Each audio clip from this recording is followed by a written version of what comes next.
MyMac Podcast 980, How to Dad.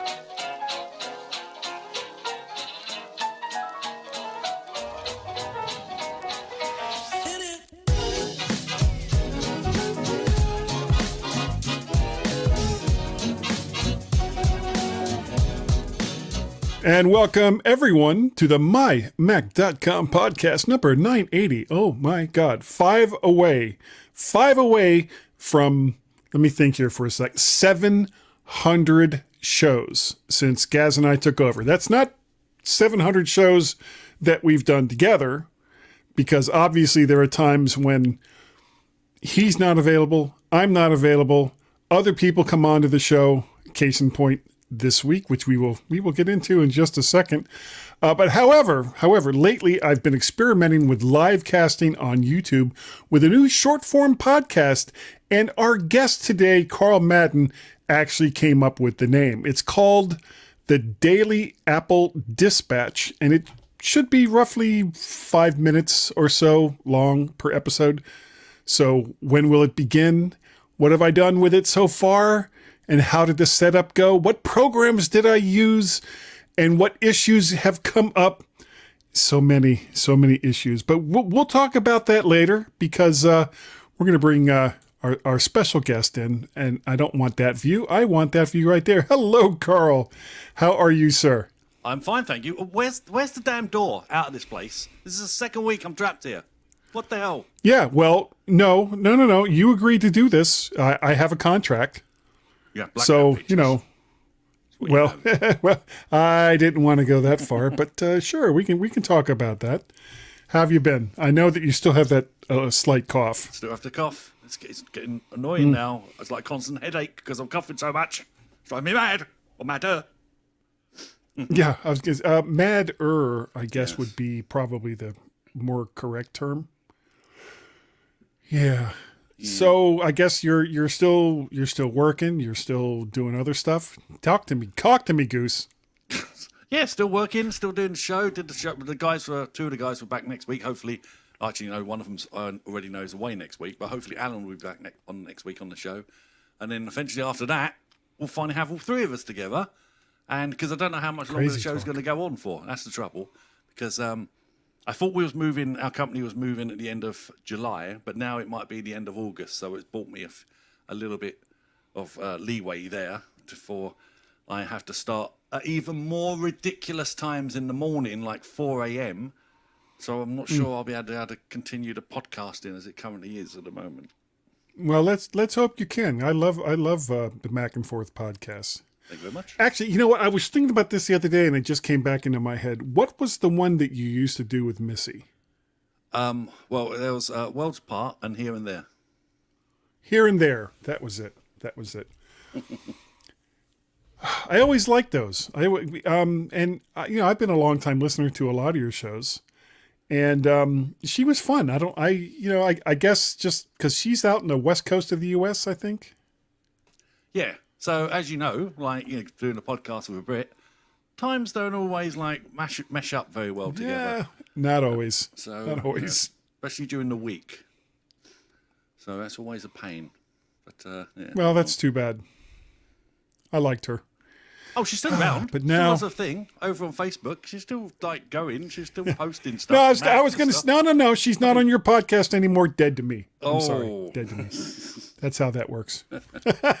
Kidding, Missy. I've actually spoken with her before. It's been kind of crazy hot here, so I haven't gone outside very much. Putting together the tech that I'm taking next week to Chicago for the Mac Stock Conference and Expo, which I'm really, really excited about. However, I've been putting all that tech together in a very nice, cool room because I can, basically. Also, have you heard of this show, The Lincoln Lawyer? Over on Netflix? Yeah, it was a movie originally, wasn't it? I've never seen the TV show. Mind you, I've never seen the movie. I don't know. The TV show is actually quite good. I'd seen some clips of it on YouTube and decided I was going to start watching it after we got done. Because my wife and I watch a couple of different shows together. Nothing new. My wife getting my wife to watch something new on television is like pulling teeth. It's really, really difficult. So while we're eating dinner, we'll watch like Mystery Incorporated, which is a Scooby-Doo show that came out 10 plus years ago. She'll surf for YouTube cat videos and stuff like that. But for the most part, I'll sit there and say, you should check out this show, Lincoln Lawyer. I really, really like it. The last show that I was able to get her to watch was, the cartoon Star Trek. Lower Decks. Lower Decks. Lower Decks. I was able to get her to watch that, and she really liked it. Couldn't get her to watch New Voyages, or not New Voyages. Is it New Strange Voyages? New Worlds. Damn. Strange New Worlds. This is going to be fun. It's time like for me brain, today. brain not working today. Hey, can't get her to watch that. Can't get her to watch, any of the stuff that I find. I think you'll really like this. And he's like, no, I'm going to watch lefty vids on YouTube. It's like, okay, all right.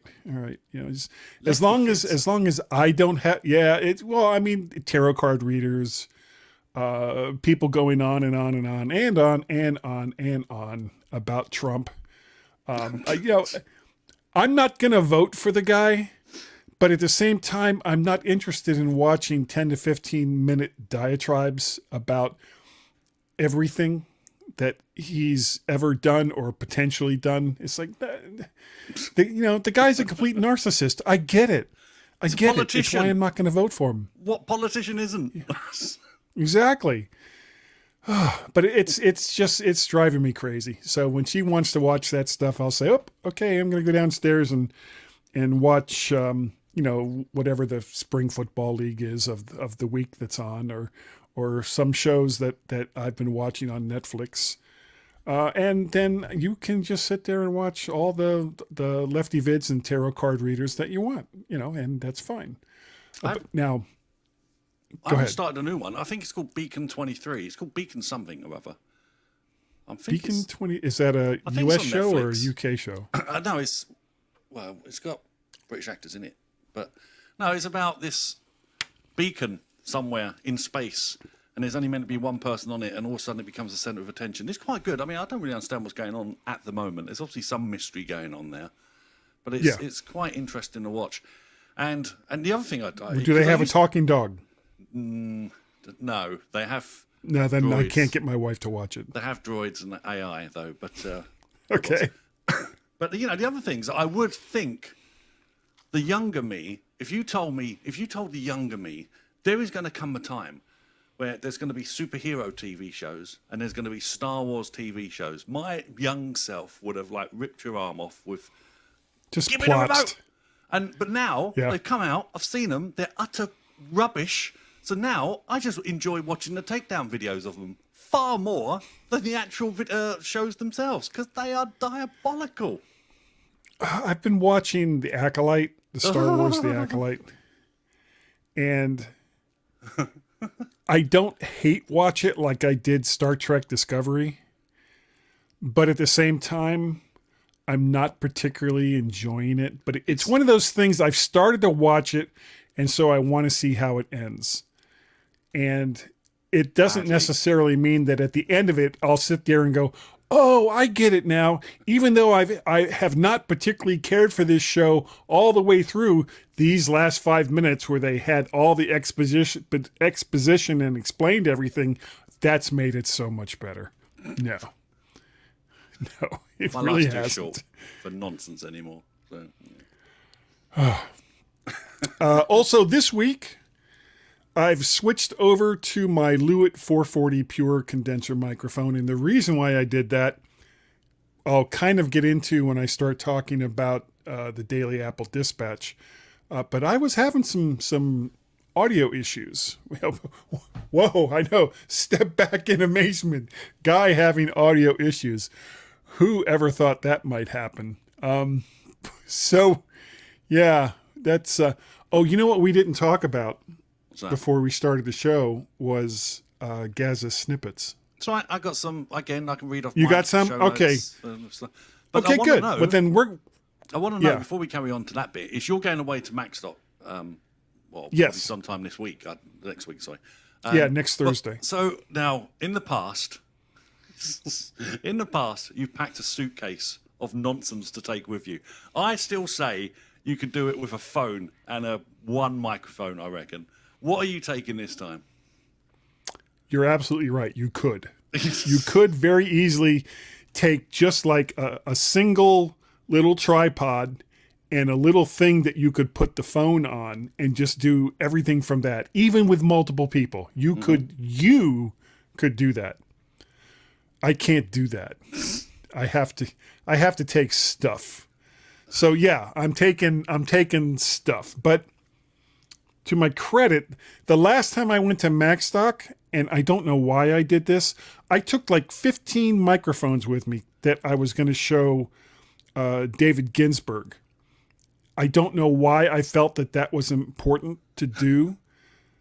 There really wasn't. And as soon as I started taking all the mics out, Dave's eyes started like rolling back into his head going, and I don't know if it was because he just couldn't believe that I would have done that, or he was literally about to fall asleep as a form of defense to keep me from talking about all these different microphones.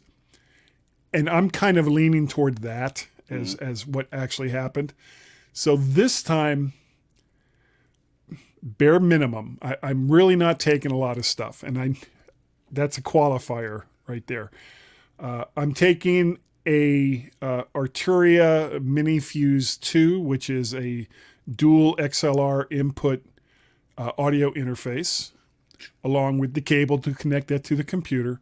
Right. I'm taking two SM58 microphones that have like this little extra pop filter that I've put on. And of course the cabling for that. Two cables, okay. Yeah. And also I'm taking, I already have this thing. I've had it for a while. It's a 15-inch display that I can hook up directly to the laptop so that I have extra screen real estate. Mm-hmm. And all the cabling for that. That's it. I'm not taking lights. I'm going to use my phone as the camera, and I've got a little tripod and a little thing to put the phone on for that, and that's it. That's all I'm taking. Well, that's practically pared down to nothing for you. That's for me. That's like almost nothing. You're right. You're right, and a lot of it I think is finally understanding that I don't have to take a setup to record 4 people with, which I have done so many times in the past and only used twice in all of the times that I've taken all that gear. Most of the time it's just me or me and one other person. So in a fit of stability and clarity, I'm just taking everything that I need to record 2 people onto a podcast and using the phone as my camera, because I do have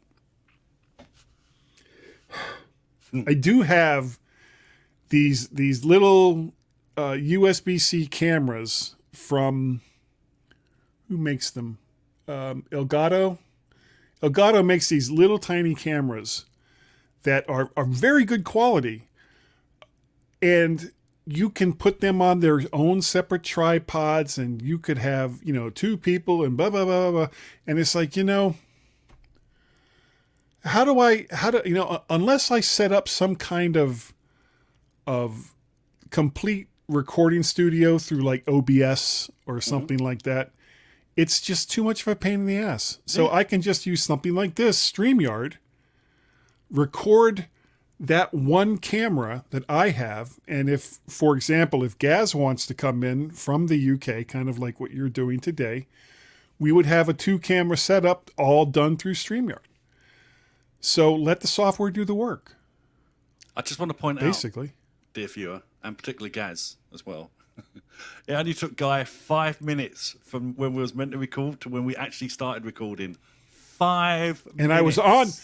And I was on before that time. I was on not long after 10 o'clock, pretty much ready to go. I was just doing a couple of light checks to make sure everything was being recorded to all of the various things that I have things being recorded to. But I was ready to go right at 10 o'clock. And, Gaz's head right now is exploding while it's spinning at the same time. It's making a real mess, probably over on the Silverstone track yep. where the cars go by. They're like, There it what's that? Oh, it's There it brains. So let's go on over to Gaz's snippets. Dan. We really need that sound effect. We do. I don't have it. So I'll just read. There's only a few here anyway, but I'm sure you'll be able to. Oh, wait. Hold on. Hold on. Wait a minute. Ooh, Back up. Hold on. Let's go on over to Gaz's snippets. Wow. Okay, I did have it. Wow. I am so the professional. That was actually Gazmaz. He actually tuned in from Silverstone just to play that clip. Yeah. Thank you for that. What a guy. What a guy. Strangely enough, Guy, the EU has hit back at Apple for supposedly about to withhold Apple intelligence from the region. They're not too happy about it, as we worked out last week. Yeah. So we'll see how that goes. But as it was pointed out on our show, there's no guarantee that at the moment Apple is bringing it to anyone outside of, I think, US and Canada. So you have to wait and see on that one. Well, I think the problem was that Apple specifically said we're not going to bring it to the EU because of the EU's policies, blah, blah, blah, blah, blah.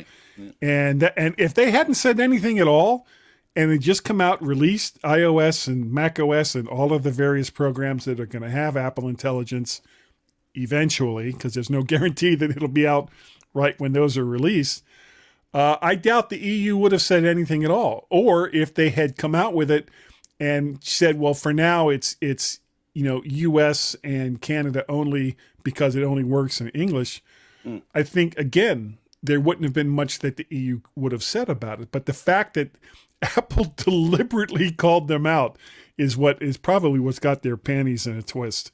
Well, again, as we were saying, they don't have to bring it out anywhere they don't want to anyway. Because you guys get features we don't get. So that's why it is, unfortunately.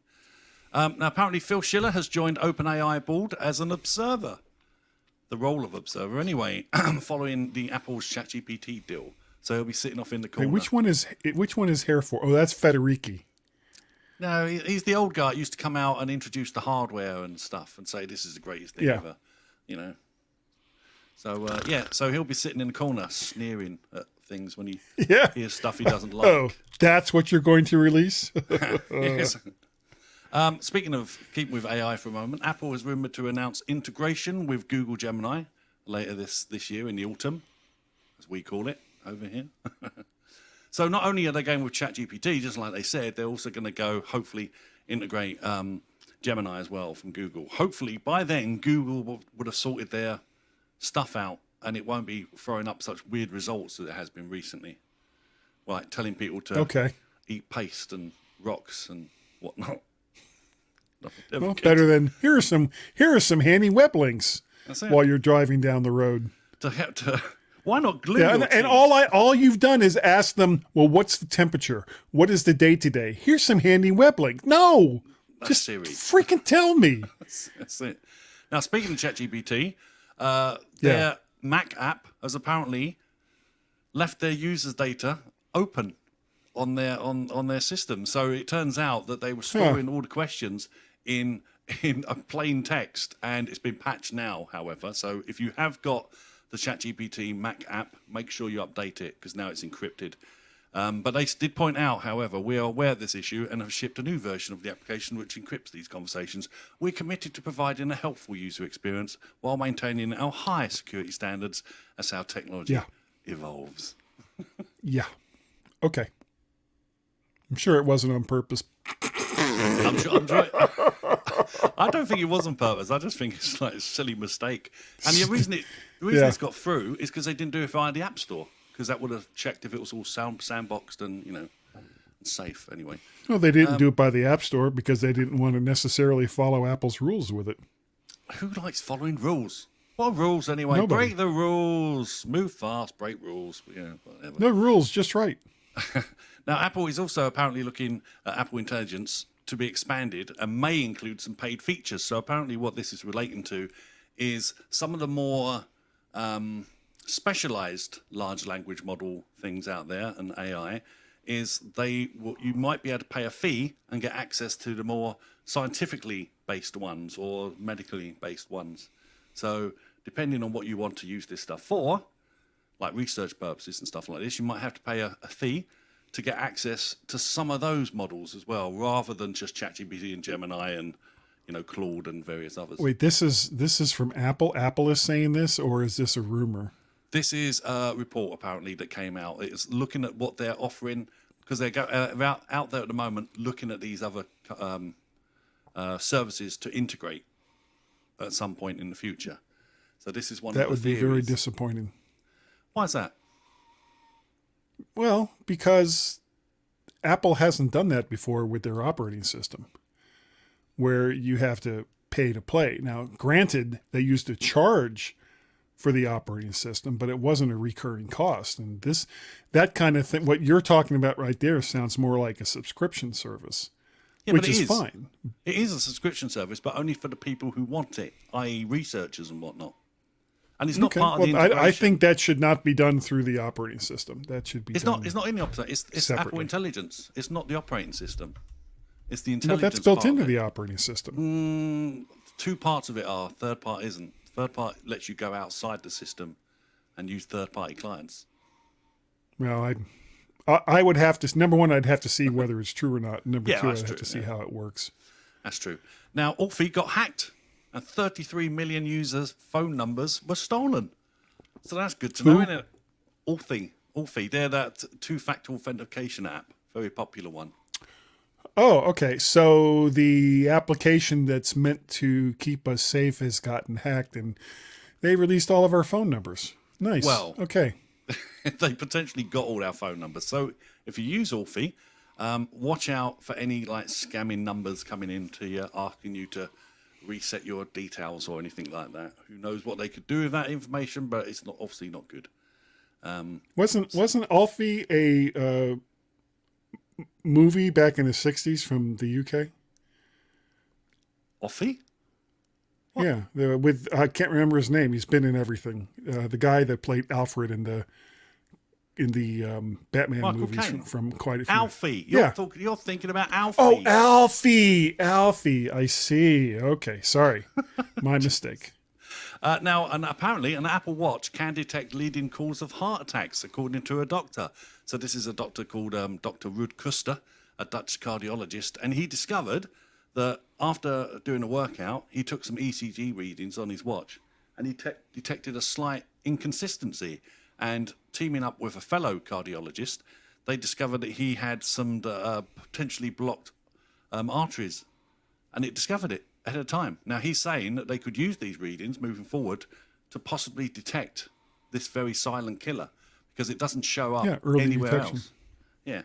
So they're looking into expanding that, but Apple still says using the ECG on your app doesn't, predict heart attacks at the moment, which obviously doesn't. Well, you know why? They have to say that. Because if somebody has a heart attack and they're wearing an Apple Watch, first thing they're going to do is 1-800-LAWYER-UP. That's the trouble. It's Apple's fault because they didn't tell me that 50 years of smoking and eating lots of red meat with fat was going to make my heart expand or whatever. It does what now? What? Next you'll be telling me drinking and smoking is bad for you. God, dear. No, I would never make a claim like that, Carl. Good. FaceTime for Apple TV is getting an upgrade when the new OS drops, and that will be live subtitles for when you're chatting to someone if you wish to turn it on. So if they're a little hard of hearing or deaf, you'll be able to see live captions come up. Yeah, I knew you was going to do that. Go away. Apple has kind of what I do. Apple has added 3 items to their vintage list: the original AirPods, the iPhone 10, and the HomePod, the original one. It seems like these are all devices that are more than 5 to 7 years old. 7 years old, I think it is. Okay, but it doesn't seem like 7 years has gone by since they've come out. That's because we're old. I know that. Yeah. Everything listen. Public service announcement here. As you get older, time speeds up. When you're a kid and you're sitting in school watching that clock for when the release time is coming up, that second or that second hand is just like click, click, click. You get older, it's like, I'm really enjoying this vacation. Click, click, click, click, click, click, click, click, click, click. And the next thing you know, you're back on the plane going home. Exactly. Yeah. Yeah. So there's not enough leg room. Moaning about that. Anyway. Well, for you and me, yeah. Oh, exactly. Yeah. Oh, dear. I'm going to have to deal with that in a few days. Fortunately, Chicago is hour and a half to 2 hours. It's not that bad. I can deal with it for that period of time. Completely going off on a tangent that we didn't have to, but I'm going to anyway. I took a flight to San Francisco for the Macworld Expo. God, well, obviously a long time ago, since that stopped in 2014. And I was on, I think it was United Airlines, and they had me like almost all the way to the back of the plane. And the leg room was so bad, I ended up standing for most of the flight. And the flight attendants were very kind, because I wasn't actually supposed to do that. And they allowed me to pretty much stay back there unless there was turbulence or when we were coming in for a landing.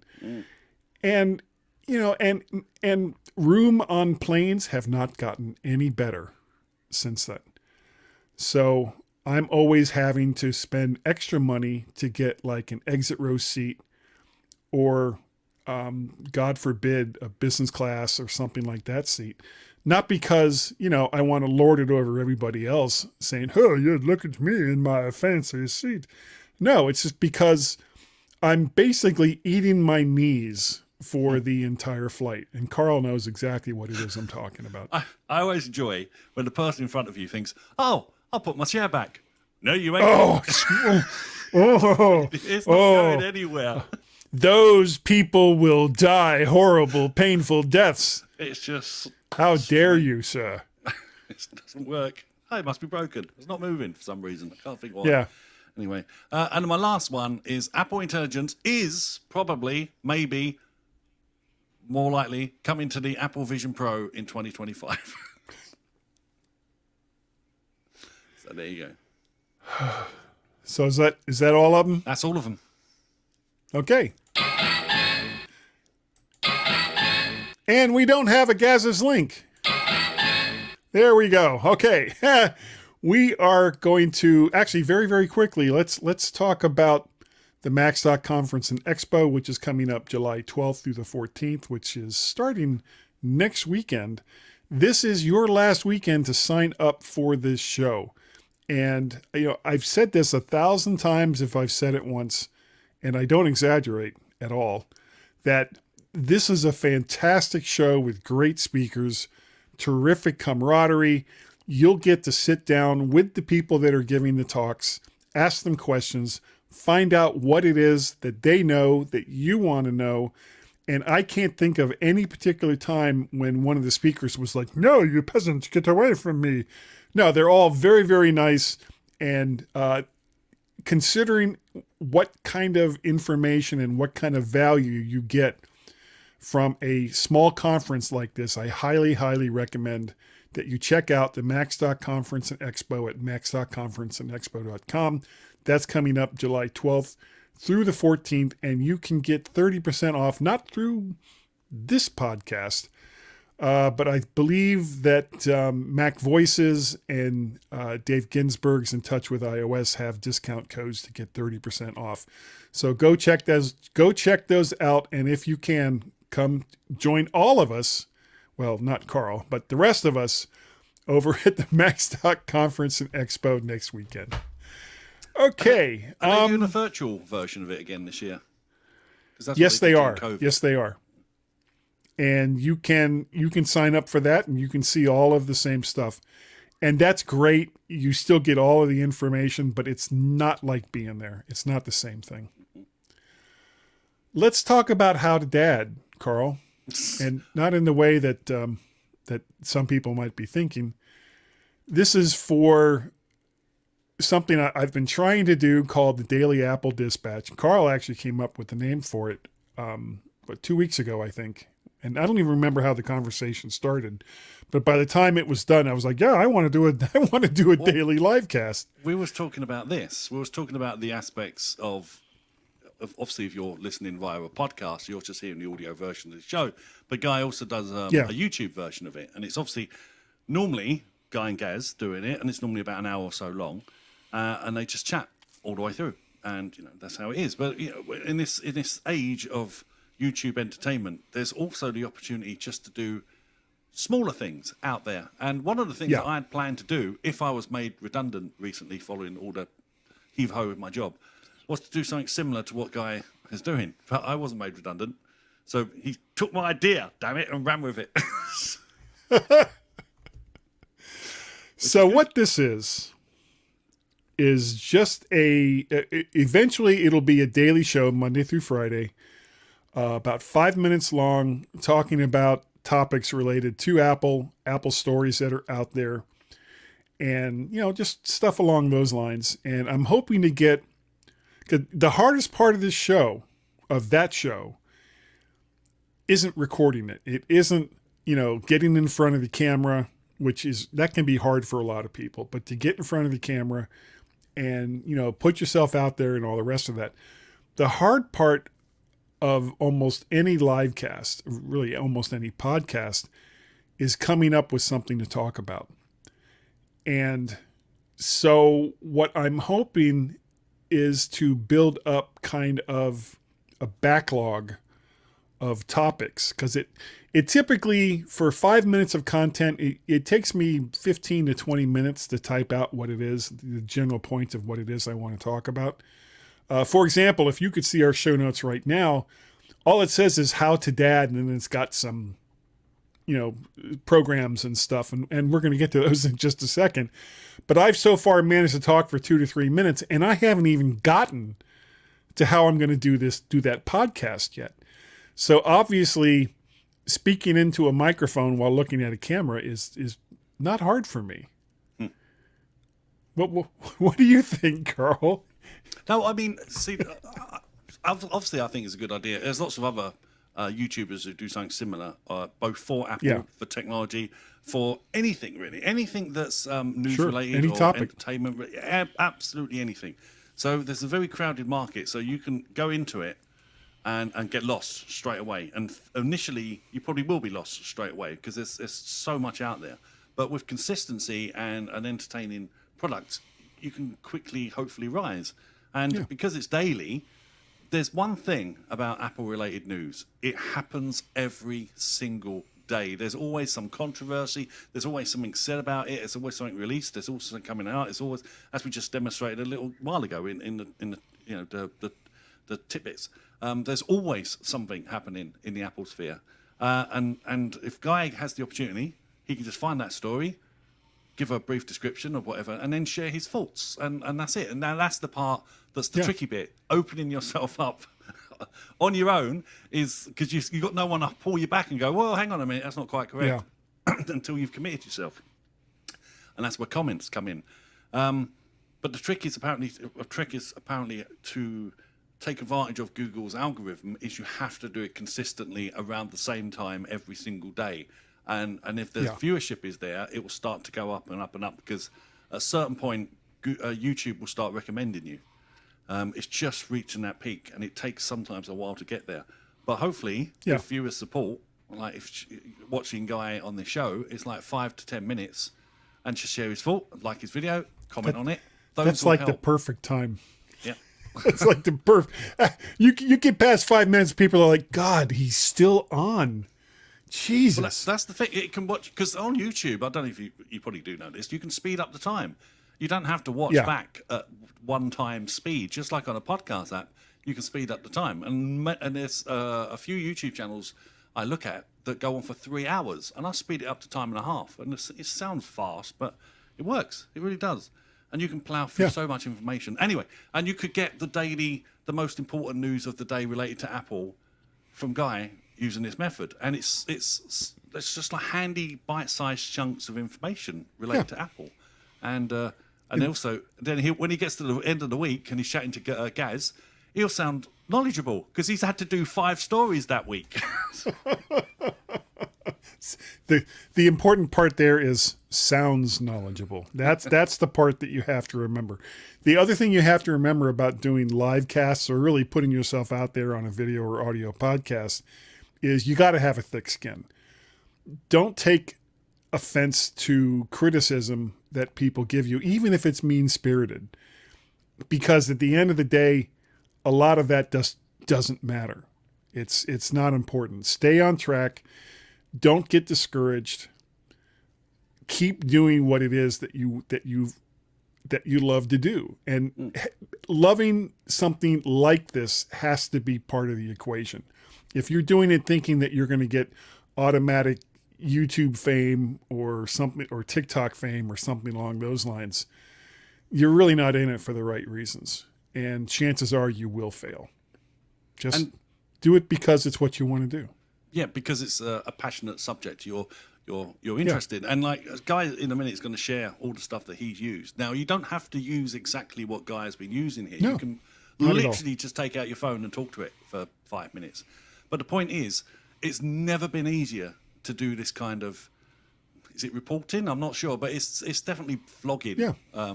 So it's really fun to do. You just have to find that subject that you're passionate about. And for us, it's like technology and stuff and movies to a lesser extent. But it's always something out there that you can, and you might be sitting there thinking, well, what have I got to say? Why is my voice so important? Well, it is, because it's a different opinion maybe to someone else's. And you can maybe bring an insight that they've never even considered. And it's always worth sharing. And just do it. If it's something you want to do, give it a go, because it has never been easier. Yep. Agreed. Okay, so once Karl kind of put this bug in my head, I started looking at what I had and how could I take what I already had and use it for something like this. And the first thing was, well, how am I going to livecast? And that answer was like, well, I'll just use StreamYard, which is what I'm using right here. StreamYard has several different methods of use. One is recording, just recording, which is what we're doing right here, because I do go back and edit this. And when you see the audio version, or when you hear the audio version, or you see the video version, it has been edited. It's not, live with all of the faults and all the rest of that. Now, as far as the actual content from the moment that we say, welcome to the podcast and, thanks for watching, none of that is edited. That's all whatever it was we said, whatever it was we did, it's going to be on there. You can also live cast, and there's a third mode, and I can't think of what it is, but the two main ones that I use is live casting and recording. So StreamYard does both of those things.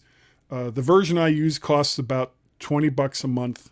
It gives you HD quality, not like super HD quality, but this is what it is. And considering that it's $20 and that YouTube is going to condense the hell out of it anyway, there's really not much point in putting out a 4 or 8K version of any kind of podcast that's out there. Now, the other thing I did, I made a logo. And the way I made the logo, I went into Leonardo, which is an AI program, and I asked it to design a logo for the Daily Apple Dispatch and put a brief description of what that is.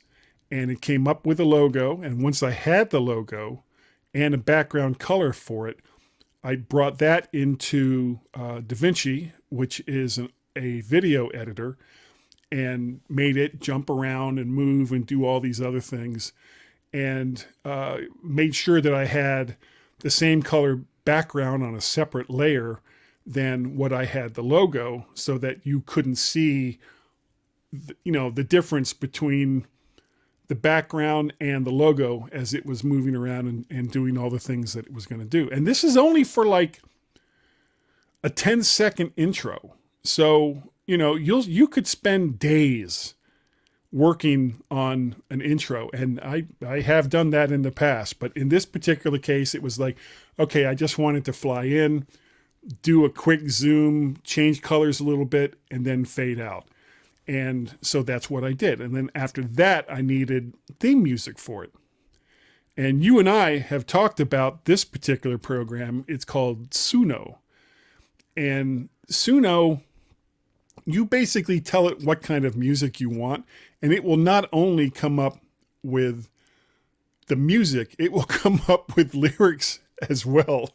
And sometimes the lyrics themselves can be a little cheesy, and it definitely sounds very, very processed. And it was way too long for what I needed, so I had to take all of that into my audio editor of choice, which is Hindenburg, find stop and start points, add just kind of a little drum beat right at the very beginning, and then just put that whole thing together to come up with the music, throw that back into DaVinci, and then export that as an MP4 file, which can be... Actually, I can... Let me see if I can do this. I'm going to show this here as we're talking. There's, for people who are watching, there's the logo right there. Daily App. Do you see it, Karl? I see it. Okay. And so that's the logo. And what I'm going to do is show you this is the opening for the show. Do we believe?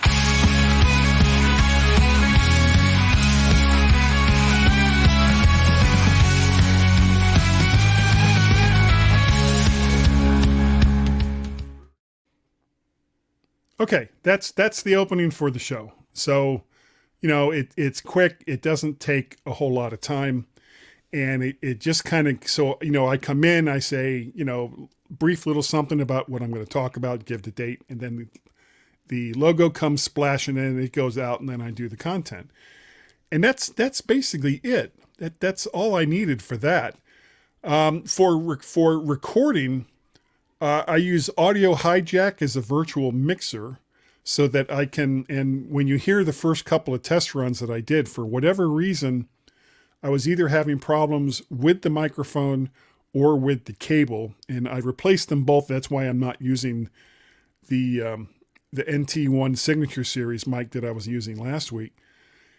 And these kinds of things happen. So, but Audio Hijack as a virtual mixer means that I don't necessarily have to have something like Karl likes to use the Rode Podcaster Duo. Is that the one you have, or do you have the Rode Duo, Podcaster 2? That's my mixer. Yeah. Which is some great. That's a great piece of gear.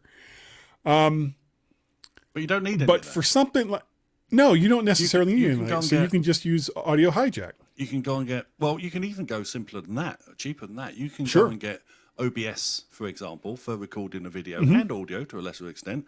And then if you want to touch up your audio, Audacity, totally free. Both those programs totally free. Yep. Both of them are highly supported on YouTube. There's lessons of how to do all kinds of things on there. Everything. As well. Pretty much everything. And same thing with OBS, or there's another version of it called Slobs that gives you a little bit, different options when it comes to doing video. But both of those are completely free. So you don't necessarily need Hindenburg, which is a subscription service. You don't necessarily need Audio Hijack, which is a paid for program. You don't necessarily need Loopback, which I use for routing audio. And, Suno AI, for what it is that I was doing, I have a subscription to it just because I love that service.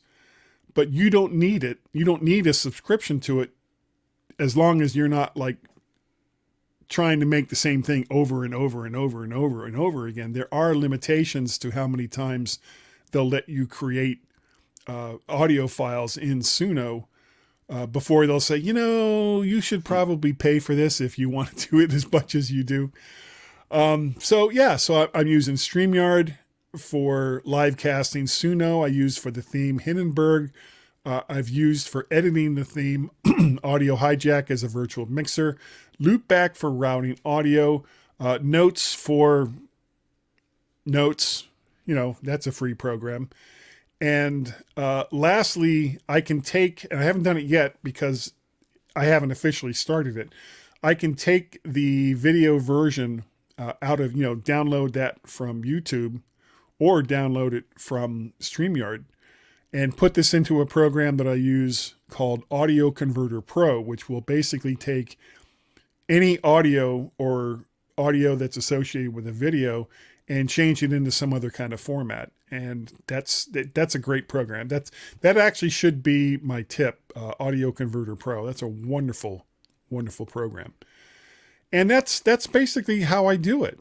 And then once it's done, I go into YouTube because I do like a 30-second intro before I begin the program. Because when I first start up the Livecast, I'm checking audio, I'm checking video, I'm making sure it sounds okay, that it looks all right.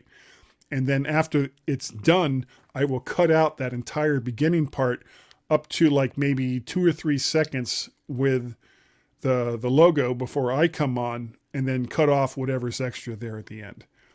And YouTube, that's all free as well over on YouTube. Mm-hmm. And that's basically how I'm going to dad. It is amazing what we can do, like in our spare rooms nowadays. From a few years ago, it's crazy. I remember trying just to edit video back in the day from a VHS thing, and I had 2 clunky tape decks connected and synced, and I had to press record on that one and fast forward and rewind on that one, and that was to produce a video that we shared around. Now I just wish I had this technology when I was a kid. I would have been all over the place shooting stuff, but so easy. It's so easy, and like I say, the passion really. I mean, Guy has listed all those things there because he uses them already in relation to the show and other things he's done in the past. You can go out there and start with nothing other than a phone, as long as you've got something to record audio on and video on. If you want to do a video podcast, it's all here. It's all free. There's always a free option. There's free options to make your audio sound better by just loading it up and then downloading a cleaned up version, for example. Well, that's kind of what I do with Guy's Daily Drive that I record in my car. I just livecast that to Facebook and then download the audio video from Facebook. And that's all done just on my phone that I have mounted in my car at some place. It is amazing what you can do on MyMac. You don't need to spend a lot of money to do this stuff. Nope. The only thing you need is a passion for it. That's like the most important part. Yeah. Is the will to do it. You have to have the will to do it. And like I say, all right, the subject matter, whatever it is, if you think it's dull, don't think that, because somewhere else on this planet, there's someone else that thinks exactly the same way about the subject matter as you do. You just need to find the audience out there. That's all. And it's great. It's a great journey. As far as using like Audio Hijack and Loopback and Farrago for sound bits and all the rest of that, I actually have a video. If you go and look up my channel, Vert Shark, I don't have a whole lot of followers because I don't really push it that hard. But I actually have a video on there that shows, I made it like 5 years ago, that shows you step by step how to use Audio Hijack, Loopback, and other programs to record multi-track video or multi-track audio right onto your computer. And so if you look that up, it's gotten like, I mean, in the grand scheme of things, it's not that many, but it's gotten many, many thousands of views and quite a few comments. And every time I get a comment on it, it was like, oh yeah, I did that thing. I remember that now. And so, yeah, if you want to know how I do some of that stuff, just go on over to the Vert Shark channel and find that video. There's a couple there that show you how to use like Rogue Amoeba products to do some of this stuff. But again, you don't have to. If it's just you don't need to do all of the things that I do. So, save your money and find less expensive options. Mm-hmm. Even though Rogue Amoeba stuff is awesome, but we're not going to go there. Okay, I'm nodding my head. Are you nodding your head? I am, in fact, nodding my head. So much nodding. Hit it. Gaz's tips. Mostly. Gaz's tips. Mostly. Gaz's tips. It's time for... Gaz's tip. Okay, this is like a super basic tip that you should know, but if you don't, especially if you're new to the Mac, that you'll probably appreciate. And if you need to find anything, and literally anything that's connected to your Mac, Apple has a program called Spotlight, which is an amazing tool. And it is also very easy to bring right up onto your computer. All you have to do is hold down the Command key and hit spacebar. It'll come up. You type in whatever the heck it is that you're looking for. It shows it to you in a Finder window, and Bob's your uncle. You're good to go. I learned that one from Gaz. Would you agree with that, Karl? I would agree, but I'd also say when you said it was a super basic one, I was hoping, part of me was hoping that you was going to say is next time you run into any kind of technical problem, have you tried turning it off and on again? Yes. Now I'm nodding my head. Okay. Oh, I'll nod my head to that too. Hit it. That's the end of Gaz's tips. That's the end of Gaz's tips. That's the end of Gaz's tips. Is that the end of the tip? Will you let me finish? Gaz, you are absolutely right. Okay, there we go. Oh, I love doing this show, Karl. I really, really do. I should think. Where am I? I know I get lost, and I already kind of talked about a tip, which was or a link, or a PicSake, I should say, and that was Audio Converter Pro. You can go and find that. I believe it's in the Mac App Store. If you have done a review and you've let us know about it, because I don't follow all these things, and unless you tell me, I don't know if you've done a review. And if you do a review, you will get something back that is just amazing, and you will wonder how on earth you managed to survive for however many years that you've been on this planet without one, and it is called a Woo T. And a Woody, if you're curious, is a big W, big O, big T, little I, little E, exclamation mark. That is a Woody. Remember, you have to let us know about it, so you can send us email in all the various ways that we'll talk about in just a second. We don't have any email feedback. However, once again, we do have something from Mr. Cheesed and I have not yet, it just came in this morning. I haven't listened to it yet. So we're going to hear this together, Karl. Are you ready for Mr. Cheesed Okay. I like this guy. Hello, Guy and Gaz, Mr. Cheesed here. Have you seen this rubbish about Apple's vintage list? They've gone and slapped that label on the iPhone 10, first generation AirPods, and HomePod. Vintage? Vintage? These aren't fine wines, they're gadgets I paid through the bloody nose for. The iPhone 10, revolutionary, they said. Edge-to-edge display, they said. Well, now it's edge to obsolescence.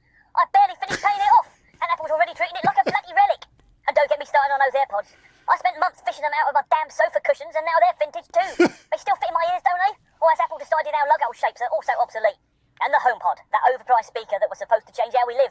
Well, it's changed how I live, all right? Now I've got a vintage paperweight cluttering up my living room. This vintage cobblers is just a fancy way of saying we won't fix it anymore. 7 years and it's obsolete. I've got underpants older than that. It's a conspiracy to make us buy new stuff. I tell you, a conspiracy. I don't know. It all really cheeses me off.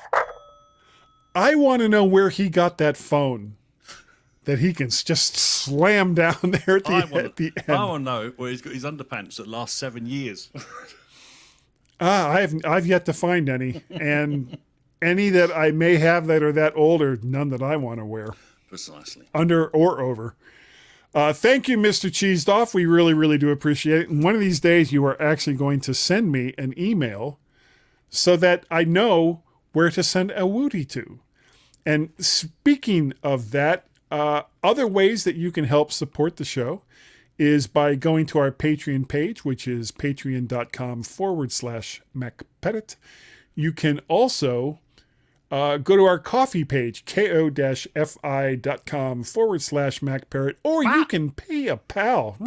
You can pay a pal. Missed the first one. That's all right, Karl. That's all right. You can pay a pal, though. PayPal.me/MacParrot. Now, Karl, if people wanted to get a hold of you, and say, oh my God, 2 weeks in a row that you've spent with that guy, literally that guy, how would they do so? Well, you can either hop on to X and follow me at Claw0101 or come and listen to the Mac and Forth show, available on your favourite podcatcher of choice. What are you doing? I was waiting to see if, wait, let's try the hearts. Nope, nothing. You obviously turned it off last time. It's not going to work. Did I? I don't remember, but it's not working today. If you'd like to get a hold of Gaz, it's very, very easy. Go to the email client of your choice. Type in Gaz at mymac.com and tell him whatever the heck it is that you want to tell him. He's Gazmaz over on Twitter. He is Gazmaz at c.im over on Mastodon. Together, we are Guy and Gaz, GUYANDGAZ over there on Twitter. If you would like to, I forgot to say the GAZ all over the Gazmaz stuff. If you'd like to get a hold of Fearless Leader Tim and say, do you realize Guy and Gaz have been doing this show for at least 700 weeks, and why do you continue to let them do it? That would be feedback, FEEDBACK at mymac.com. Now, if you want to get a hold of me, well, it's also very easy. It would be guy at mymac.com. I am also over there on the X Twitter things as either Macparrot or VertShark. Over there on Instagram and Threads, I am VertShark. And on Counter Social and Mastodon.social, I am Macparrot. Now, there's another way you can get a hold of us. We have a telephone number, Carl. Did you know about this telephone number? I have heard it. It is starting to stick in my brain now. I've heard it this way so many times. Let's hear it. You've got it. Oh, I have it. Do I have it? Oh, dear. Here it comes. Oh, there's a... Call 703-284-6777 for the MyMac Podcast with Guy and Gaz. It's tech heaven. That's 703-828-4677. Get in touch now. Your call is our tech-driven lemon. 703-828-4677. Okay. Kill it. So I think you guys know the number by now.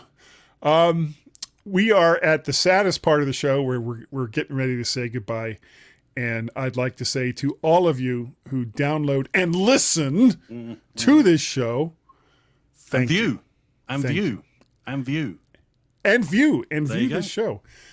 Thank you so very, very much. I am humbled every single time that I see download numbers for any of the crazy stuff that I do. It is greatly, greatly appreciated. And Carl, yo, I don't have a joke ready. I do. Oh, good. Okay. Hold on. I think that we are good enough. I think that we're smart enough, and that doggone it, Wolf. I wonder if they took Wolf with them. I'm sure they did. People like us. What do you call a computer that sings? I don't know. Adele. Oh, so bad. And.